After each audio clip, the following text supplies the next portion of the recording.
Assalamualaikum warahmatullahi wabarakatuh. Sahabatku, video kali ini saya akan membahas 15 pantangan para pemimpin. Artinya bahwa saya akan menjelaskan 15 hal-hal yang harusnya tidak dilakukan oleh seorang pemimpin. Baik, kita awali. Yang pertama, seorang pemimpin itu seharusnya tidak memberikan perintah kepada bawahan secara serampangan.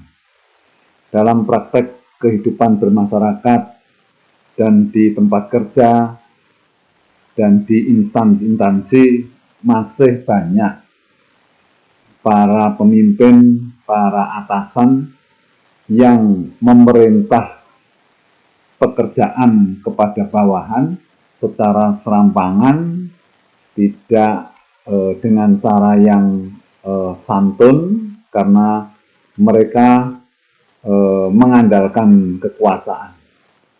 Ini adalah pantangan. Seharusnya seorang pemimpin itu kalau memberikan perintah kepada bawahan itu seharusnya dengan cara yang baik, cara yang santun, seolah-olah justru meminta tolong kepada bawahannya. Karena apa? Karena bawahan itu juga memiliki harkat dan martabat, sehingga dia juga perlu diperlakukan sebagai orang yang memiliki martabat dan harkatnya.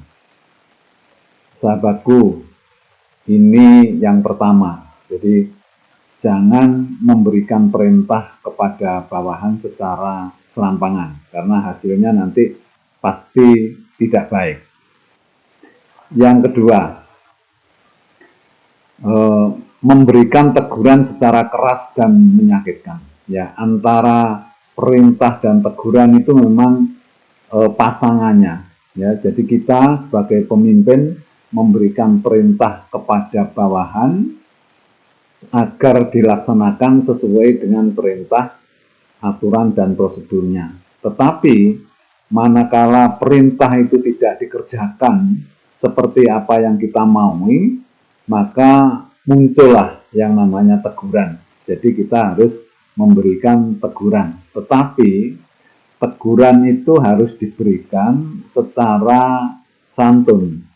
Jangan sampai menyakitkan karyawan yang kita tegur. Karena hampir semua karyawan atau semua bawahan itu tidak suka ditegur, tidak senang kalau mendapat teguran.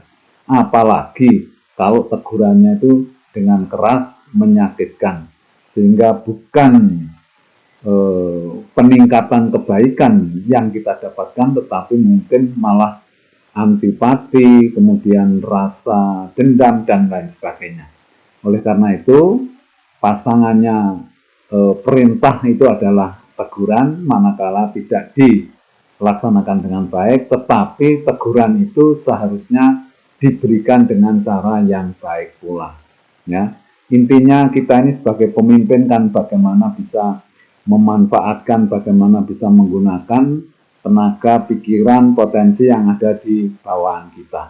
Nah, supaya potensi, bawahan, motivasi itu tetap memberikan manfaat kepada kita sebagai atasan, maka cara memberikan perintah juga teguran itu harus sebaik mungkin. Itu yang kedua. Yang ketiga, menilai prestasi bawahan secara tidak adil. Nah, ini satu hal yang juga bisa menurunkan semangat kerja bawahan kalau kita ini memberikan penilaian prestasi bawahan secara tidak adil. Menilai bawahan secara subjektif. Kita tidak memberikan satu penilaian yang objektif terhadap bawahan. Seharusnya kita melihat penilaian atau memberikan penilaian kepada bawahan itu harus kita lepas, ya, hubungan kekeluargaan, hubungan persaudaraan, senang dan tidak senang itu harus kita lepas dulu pada saat kita memberikan penilaian. Jadi yang dinilai adalah bagaimana prestasi pekerjaannya, kemudian attitude-nya, sikap dan perilakunya, ya. Jadi mengenai hubungan pribadi seharusnya dilepas dulu, ya, supaya kita bisa berbuat seadil-adilnya, ya. Kita berusaha, memang sulit untuk bisa kita berbuat adil, itu sulit, tetapi kita berusaha, ya. Pada saat kita menilai prestasi bawahan, kita harus objektif. Yang keempat, mengadakan anak empas sebagai bawahan kesayangan. Ini juga pantangan ini. Karena apa? Karena begitu kita membuat anak emas atau kita tidak adil pilih kasih terhadap bawahan, maka yang terjadi adalah suasana yang tidak kondusif, tidak ramah, ya, artinya tidak bagus di dalam suasana itu. Dan ini juga menyebabkan menurunnya respect, ya, para anak buah kita, ya, karena kita ini pilih kasih, membuat anak kesayangan, anak emas, itu sangat merugikan, atau kalau dalam istilah manajemennya adalah kontraproduktif, ya. Jadi yang keempat ini, jangan sampai kita mengadakan anak emas sebagai bawahan kesayangan, itu harus kita hindari. Kalau toh harus ada seperti itu, tapi jangan sampai kita perlihatkan, karena memang kita ini nggak bisa berbuat adil. Adil itu memang sangat sulit, tetapi kita harus berusaha. Yang kelima, membenci bawahan secara berlebihan. Ya, memang kita memiliki anak buah itu bermacam-macam, ya. Ada yang sikap dan perilakunya baik, ada yang kebetulan tidak baik, bahkan ada yang kontra, ya, dengan kita. Nah, kita sebagai pimpinan itu kan bagaimana memanfaatkan potensi kinerja dari bawahan, semua bawahan. Kalau bisa ini bisa bekerja dengan baik. Nah, kalau kita sampai membenci bawahan secara berlebihan, kemudian bawahan itu memang merasa dibenci, maka dia tidak akan maksimum, ya, memberikan kontribusi terhadap organisasi kita. Oleh karena itu, kalau toh kita tidak senang, harus dicari jalan keluarnya. Kita memberikan nasihat, dan kita ini kan sebagai pimpinan harusnya tidak boleh, ya, membenci bawahan. Bawahan itu kan yang membantu kita dalam hal melaksanakan pekerjaan, sehingga jangan sampai kita ini membenci bawahan terlalu, ya, berlebihan, ya. Kalau membenci kemudian kita cari jalan keluarnya, ya, terus kemudian kita bisa hubungannya bisa baik kembali. Itu harusnya seperti itu, ya. Ini yang kelima tadi, ya. Jadi jangan sampai kita membenci bawahan secara berlebihan. Kemudian yang keenam, sering mengancam bawahan secara, ya, berlebihan juga. Jadi bawahan itu bisa saja berbuat salah, ya. Bahkan kalau dalam bahasa saya itu jengkel nih, gitu ya. Jadi membuat kita ini jadi jengkel, marah, ya, tidak tidak serantan, ya, kalau orang Jawa itu, ya, melihat bawahan yang seperti itu. Tapi bagaimanapun juga tidak boleh kita memberikan ancaman, ya, kepada bawahan, apalagi kalau kita justru malah menunjukkan kekuasaan kita untuk menakut-nakuti bawahan itu.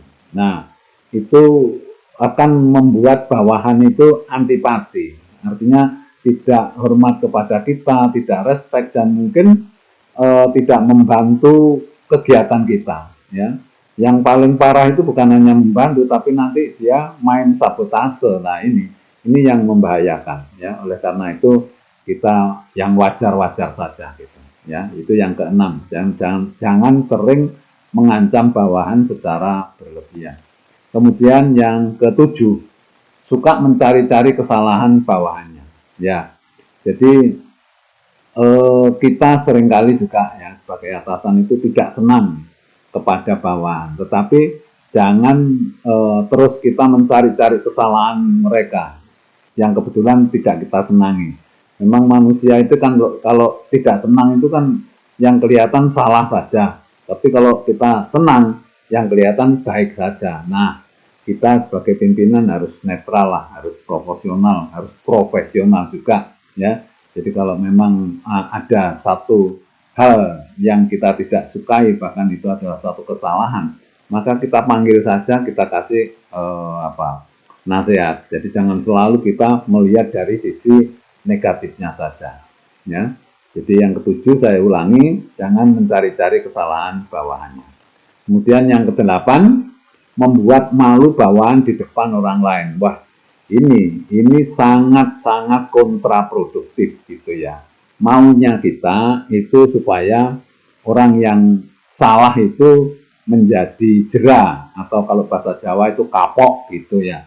Tetapi sebetulnya cara seperti ini ya, membuat malu bawahan di depan orang banyak itu sangat-sangat kontraproduktif. Jadi bukan menjadi baik, tetapi bawahan itu hampir bisa dipastikan nanti akan dendam ya. Kemudian mencari-cari jalan supaya memberi balasan juga kepada atasan itu. Nah, ini bahaya sekali ya. Jangan sampailah kita ini sebagai atasan, sebagai pimpinan ya membuat malu ya bawahan di depan orang banyak. Kalau memang kita ini sudah marah betul ya, kemudian harus memperbaiki orang tersebut ya, kita panggil saja ke kantor gitu.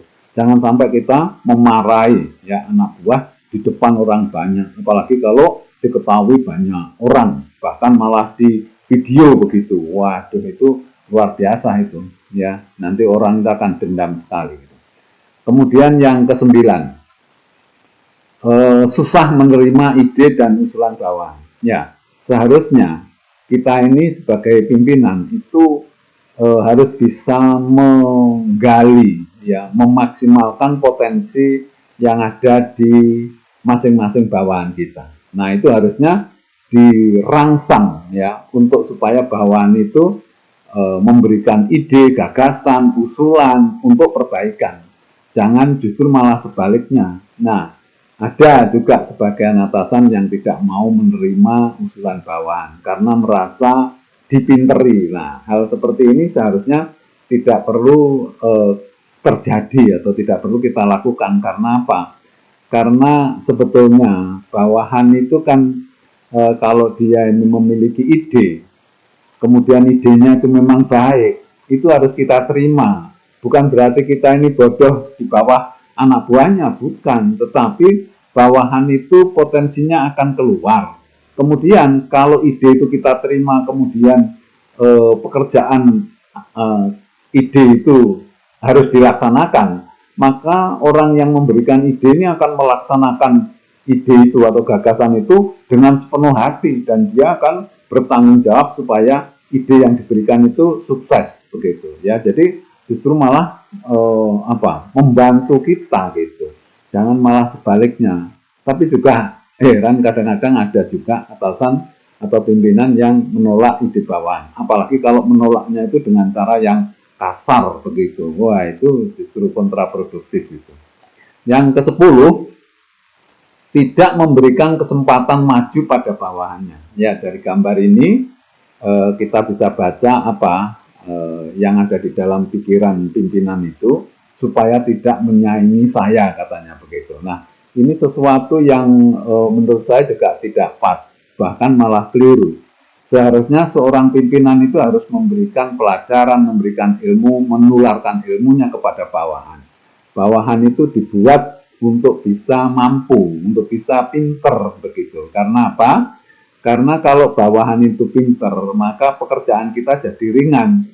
Dan kita bisa berpikir yang lebih strategis, lebih tinggi lagi tingkatan yang harus kita pikir. Gitu. Kalau bawahan itu ya bodoh, nggak dikasih pelatihan, bahkan kalau ada yang muncul sedikit atau muncul sedikit kita benci, itu satu yang kontraproduktif. Malah nanti kita repot sendiri. Ya, kalau bawahan itu tidak begitu pinter kan kita harus mengerjakan kecil-kecil, selalu membantu, selalu mengarahkan begitu ya. Tetapi kalau atasan atau bawahan, mohon maaf, bawahan itu kita pinter, mampu, itu ya pekerjaan jadi ringan semua dan tentu hasil kerjanya lebih baik. Nah, Tetapi ya itu tadi, masih ada pimpinan yang kalau bawahannya pinter itu khawatir ya dilompati. Sebetulnya ya kita ini sebagai pimpinan tidak perlu berpikir seperti itu. Ya, kita tirulah falsafahnya guru. Guru itu mengajari murid. Muridnya itu nanti kalau jadi katakanlah pangkatnya jauh lebih tinggi, bahkan menjadi pimpinannya, ya contoh yang konkret umpamanya, guru itu tidak akan menyesal, bahkan sangat senang kalau muridnya itu jadi bupati, bahkan guru itu di bawah bupati, ya jadi nggak masalah gitu. Nah kita juga begitu seharusnya. Kalau kita ini jadi pimpinan, kalau anak buah kita ini bisa maju lebih cepat gitu dari kita, ya tidak apa-apa, kita harus rela begitu ya. Jadi supaya apa, organisasi atau perusahaan yang kita tempati itu juga lebih maju kalau ya orang-orang di bawah kita ini justru kemampuannya jauh lebih tinggi daripada kita ya. Jadi yang ke-10 ini jangan sampai kita tidak memberi kesempatan maju pada bawahan. Seharusnya sebaliknya, kita bikin anak buah kita pinter supaya apa? Supaya kita ini bisa melakukan atau mengerjakan sesuatu yang lebih strategis. Yang ke-11 ya, yang ke-11 ini tidak menepati janji pada bawahan. Ini sangat membahayakan karena kalau kita ini sebagai pimpinan ya memberikan harapan atau memberikan janji kepada bawahan, itu betul-betul dicatat gitu, betul-betul diingat gitu, sehingga kita jangan sampai gegabah memberikan janji kepada bawahan kemudian tidak kita tepati ya. Ini akan melunturkan, akan menurunkan hormat atau respek ya kepada kita sebagai atasan ya. Jadi kita harus tepati. Begitu kita berjanji, kalau perlu dicatat ya, supaya nanti kita tidak lupa ya. Karena apa? Janji itu sama bawahan kita pasti diingat-ingat dan dicatat gitu. Itu yang ke-11. Yang ke-12, minta imbalan materi dari bawahan. Ini sesuatu yang memalukan sebetulnya ya. Tetapi kita di masyarakat itu ada. Jadi pimpinan yang minta upeti atau minta imbalan dari bawahannya, supaya bawahannya berusaha untuk mencari upeti itu ya, dengan cara tidak tahu ya, tentu secara ilegal. Nah ini hal-hal seperti ini yang seharusnya tidak kita lakukan. Masa kita atasan kok malah minta sesuatu dari bawahan. Nah ini jelas-jelas memberikan satu pelajaran yang tidak baik. Nah, bawahan akan berbuat sesuatu yang tidak baik untuk mendapatkan sesuatu itu. Tidak mungkin bawahan itu memberikan upeti itu dari gajinya. Nah, pasti dia akan mencari uang. Dari mana? Ya, dari sesuatu yang tidak legal itu. Jadi, yang menyimpang dari ketentuan atau prosedur itu. Nah, hal seperti ini kan tentu akan mengajari kepada bawahan kita sesuatu yang tidak baik.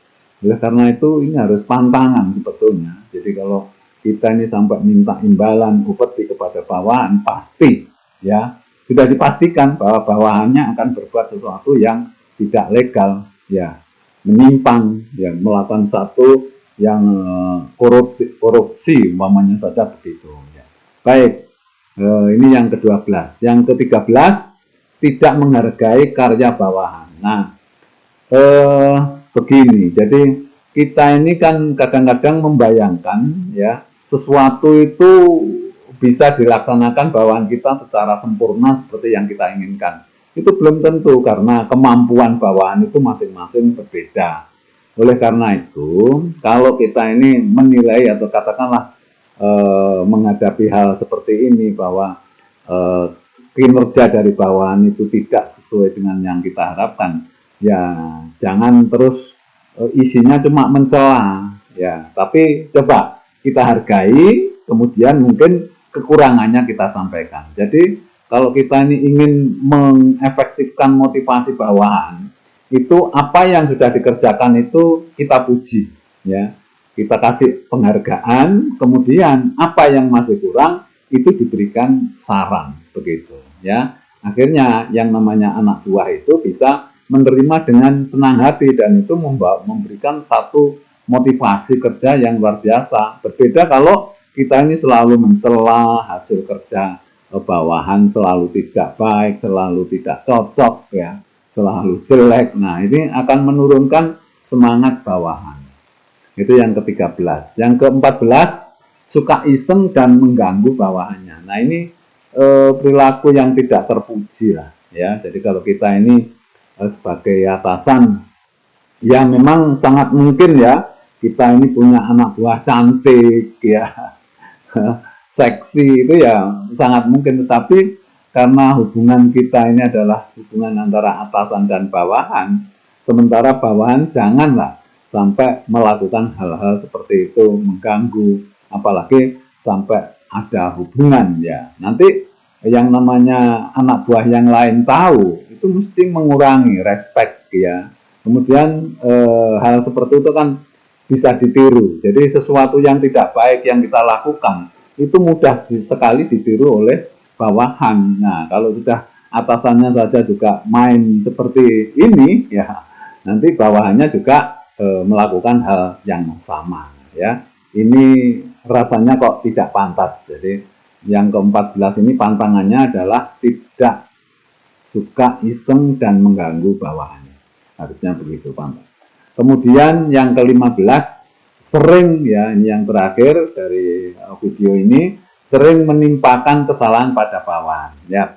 Jadi satu masalah itu terjadi, itu hampir semua orang, ya, itu cenderung untuk menyalahkan orang lain.